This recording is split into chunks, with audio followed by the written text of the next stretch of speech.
आज देखेंगे सबक नंबर 21 मशहूर शहर और दरिया।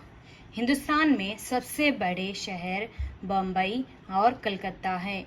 बम्बई पश्चिम में और कलकत्ता पूरब में समंदर के किनारे पर है।